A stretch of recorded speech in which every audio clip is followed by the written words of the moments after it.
100% fees రాయితీతో AI నేర్చుకోవాలనుకుంటున్నారా? Attend quality thought gen AI test 2025. మీ లైఫ్‌లో నాకు తెలిసినంత వరకు అనిల్ రావిపూడి గారు విలన్‌గా అయ్యారేమో. ఏ? అంటే ఆయన 'గాలి సంపత్' మూవీ సో ఇవన్నీ ఇవ్వడంతో ఫ్రాన్స్‌లో సెటిల్ అవ్వాల్సిన మైమ్ మధు గారు ఇండియాలో ఉండిపోవాల్సొచ్చింది. అంటే I should say thanks because France it's okay. There is several reasons. నేనేమనుకుంటున్నానంటే రీజన్ ఒక పేరుకు మాత్రమే ఉంటుంది కావచ్చు, కానీ అనేక సందర్భాలు ఉన్నాయి. ఇప్పుడు ఆయనతో పాటు కాలం ఎంత ఒక నెల రోజులు, కానీ ఆ సినిమా డిజాస్టర్. అదేమి అంత పెద్ద ఆడలేదు గాలి సంపత్ సినిమా, కానీ నాకు ఆర్టిస్ట్గా పర్ఫార్మెన్స్గా నాకు మంచి పేరు వచ్చింది. కానీ పాయింట్ ఏంటంటే నాకు అప్పటికి అనిల్ రావిపూడి గారు అంటే తెలియదు. పక్క నుండి అనిల్ రావిపూడి గారు అంటే ఎవరు అని నేనే అడిగా. అంటే నాకు ఇండస్ట్రీ నాకు కొత్త.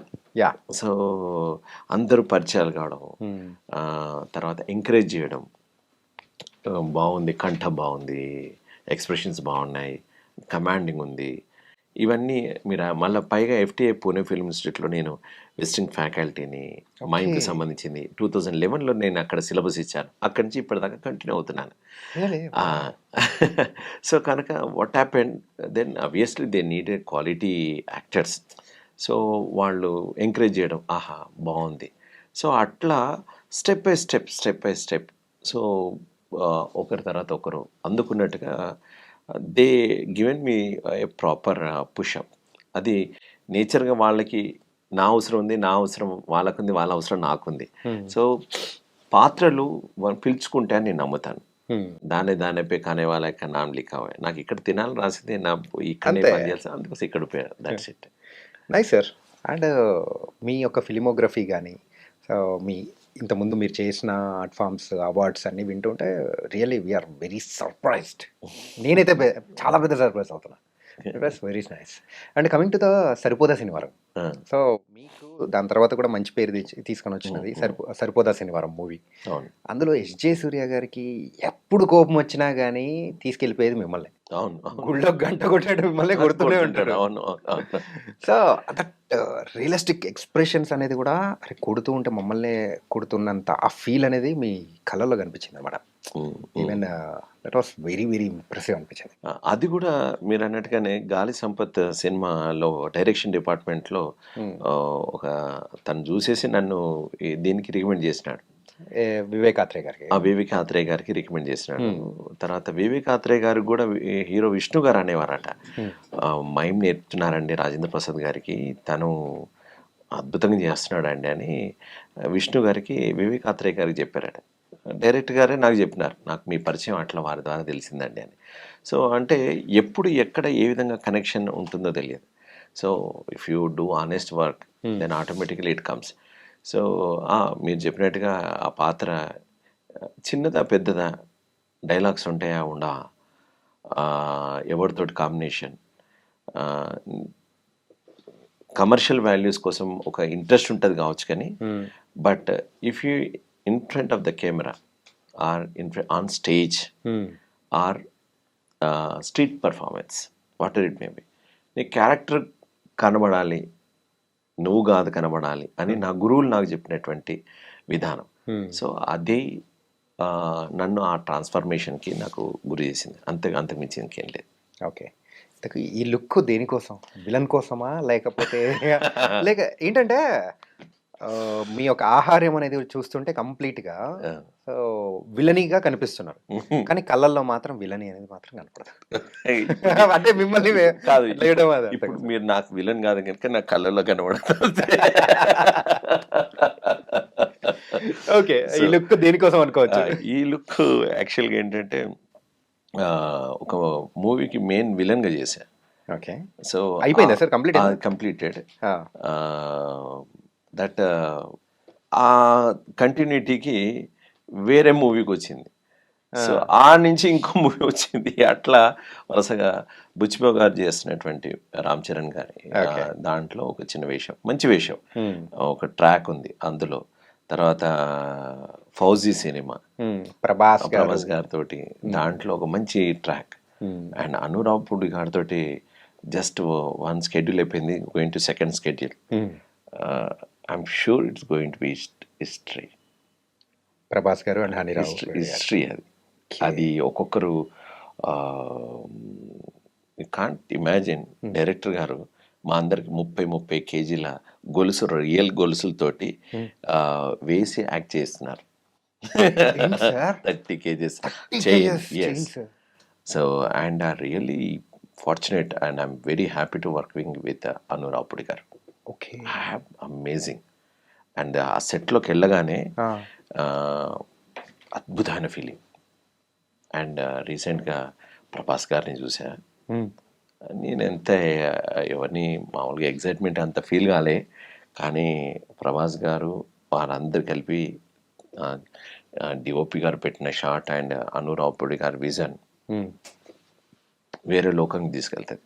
సో అది ఫౌజీ ఒక బ్యాక్ అంటే వార్ బ్యాక్గ్రౌండ్ లో జరిగే ఒక ఏదైనా కావచ్చు. చాలా స్మార్ట్ సార్, చాలా స్మార్ట్. ఏదైనా కావచ్చు. It's going to be the very historical. I'm sure it's going to be super. So ఇట అది పెద్ద పాత్ర కంటిన్యూస్ గా ఉంటుందా? నేను ఇదే అడిగా డైరెక్టర్ గారు, నాది పెద్ద పాత్రనా చిన్న పాత్రనా, చాలా సినిమాలు వస్తున్నాయి ఏంటి అని అంటే, మధు గారు ఇది అలాంటి నేనే మాట్లాడలేను, కానీ సినిమా చూసిన తర్వాత, సినిమా రిలీజ్ అయిన తర్వాత మిమ్మల్ని మీ దగ్గరకు వచ్చేసి మీ ఆటోగ్రాఫ్ అయితే తీసుకుంటారు, అది మాత్రం నేను చెప్పగలుగుతాను అన్నారు. Wow. So whatever it may be, but characters చిన్నవి ఉన్నాయి, very emotional, very tough characters and not easy. మంచి character. Okay. I'm enjoying. You are enjoying. నేను నిజంగా ఆయన డేట్ల కోసం నేను ఎదురు చూస్తున్నాను తెలుసా. ఓకే. ఒకసారి 1 month ఇచ్చారు, 1 month క్యాన్సిల్ అయినాయి, ఇంకొకటి ఇచ్చాడు, అవి క్యాన్సిల్ అయినాయి. బట్ ఇన్ జనరల్గా ఐ ఫీల్ గెట్ అరే ఏంట్రా పోయి అని వచ్చి ఒక సెకండ్లోనే వెళ్ళిపోయింది, కానీ మళ్ళీ ఎప్పుడు పిలుస్తాడా అని ఎదురు చూస్తున్నాను. ఎక్సైట్మెంట్. స్కూల్లో ఒక టఫ్ టీచర్ దొరుకుతారు సార్, నాకు చిన్నప్పుడు దొరికాను ఒక టీచర్ ఉండే. Okay. So stand of the bench అని అంటారు కదా. సో అట్లా అనురావుడి గారితో అన్నాడు, సార్ మిమ్మల్ని చూస్తుంటే మా సైన్స్ టీచర్ గుర్తుకొస్తున్నాడు సార్, ఏమని ఉన్నారా, భలే మంచి అనిపిస్తుంది సార్, మజా వస్తుంది అని చెప్పాను. ఆయనతో అట్లనే అన్నాను. ఈ also very happy with me. చిన్నప్పుడు అంటే ఛాలెంజెస్ పెద్ద ఇష్టం ఉండదు, కానీ పెద్ద అయిన తర్వాత ఛాలెంజెస్ అలాంటి టఫ్ థింగ్స్ అనేది అలాంటివి వస్తూ ఉంటే మజా వస్తుంది. ఓకే. ఓకే. సో ఫిలిమ్స్ గురించి it was very nice and everything. Coming to your name sir, ఒక వేరే ఒక ఆర్ట్ ఫామ్ని అంటే ఒక మీ పేరుతో కలుపుకోవడం అనేది it's not an small thing. So ఈ యొక్క ఆలోచన అనేది ఎప్పుడు వచ్చింది? మైమ్ మధుగా, నార్మల్ మధుగా ఉన్నారు మీరు, మైమ్ మధుగా మారాలని ఎప్పుడు అనిపించింది? నేను ఎప్పుడు అసలు నాకు అరుస మధుసూదన్ నా పూర్తి పేరు. సో పేపర్ వాళ్ళు అలాగే రాసేవారు. సడన్గా ఏకే కుమార్ గారు అని వరంగల్ లోపల థియేటర్ పర్సన్, సో మధు అదే మైమ్ మధు ఉన్నాడు కదా అని అలా స్టార్ట్ చేసినారు. నేరెళ్ళ వేణుమాధవ్ గారు పెద్ద మహానుభావుడు, ఆయన మిమిక్రీ పితావాడు, ఆయన చేతుల్లో నేను పెరిగా. ఓకే. వాళ్ళు నన్ను తీసుకెళ్ళే వాళ్ళు ప్రోగ్రామ్కి, అబ్బా ఇది మైమ్ అదే మైమ్ మధు ప్రోగ్రామ్ పెట్టండి, అలా నామకరణం చేసేసినారు. నేను అనుకోలేదు నేను మైమ్ మధు అని, ఎప్పుడు అసలు ఆ తాడు కూడా రాలే. సో ఎక్కువ మందికి అలా రీచ్ అయింది. ఈవెన్ నా విజిటింగ్ కార్డ్స్ లో అరుసం మధుసూదన్ అనే ఉంటుంది, కానీ the people know me as a mime Madhu. And ఒకసారి బాంబేలో one senior most artist Ram Gopal Varma గారి మూవీలో చేసిన విలన్ యాక్ట్ చేసిన ఆర్టిస్ట్ ఫర్గాట్. సో ఆయన డైరెక్ట్ అన్నారు, అరే mime Madhu, why you kept the mime Madhu, ఇతనా అహంకార ఐక్యా, అంత అహంకారమా నీకు అన్నాడు. సార్ కాదు సార్, నా పేరు అరుసం మధుసూదన్, మరి ఎందుకు మైమ్ మధు అని పెట్టుకున్నా అంటే, సార్ పిలుస్తున్నారు అంతే. అప్పుడు ఆయన అన్నాడు, మైమ్ అనేది సముద్రంలో, అందులో నువ్వు ఇసుగరేనోడి, so a Madhusudan is a mime artist, నీ ఇంటి పేరు మైమ్ మధు కాదు అని. సార్ కాదు సార్, అట్లా పబ్లిక్ పిలుచుకున్న నా పేరు, నేను అరుసం మధుసూదన్ అనే ఇష్టపడతాను, కానీ యాజ్ ఎ మైమ్ ఆర్టిస్ట్ నువ్వు ఏదనగలవు, బట్ మైమ్ అనేది ఎవరైనా పిలుస్తుంటే నాకు బాధ్యతగా ఫీల్ అవుతాను. నేను ఇంకా మైమ్ చేయాలి, ఇంకా కొత్త అంశాలు చేయాలి అని ఫీల్ అవుతాను. ఇంతకు ఎవరు సార్ ఆర్టిస్ట్? ఇది ఇలా అన్న ఆర్టిస్ట్ ఎవరు? మన ఈ బాలీవుడ్లో ఉన్నటువంటి థియేటర్ పర్సన్, మార్షల్ ఆర్ట్స్ అతను. ఆహా! ఈవెన్ గోవింద గోవింద లోపల విలన్గా చేశారు. I forgot his name. Okay.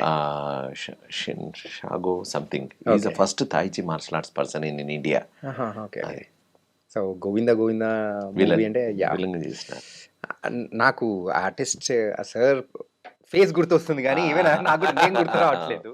Some చాలా టైమ్స్ రోజులైంది నాకు గ్యాప్ గుర్తొస్తది. అయింది. ఒకసారి ఆ! ఆయన హైదరాబాద్కి వచ్చినప్పుడు కూడా నేను ఆయన థియేటర్ చేస్తారు. హ్మ్. సో నేను గోంగూర పచ్చడి ఇష్టం అంటే ఐ గివెన్. హ్మ్. సమ్ టైమ్స్ ఇలా బ్లాంక్ అయిపోతూ ఉంటాను. తెలియనే తెలీదు.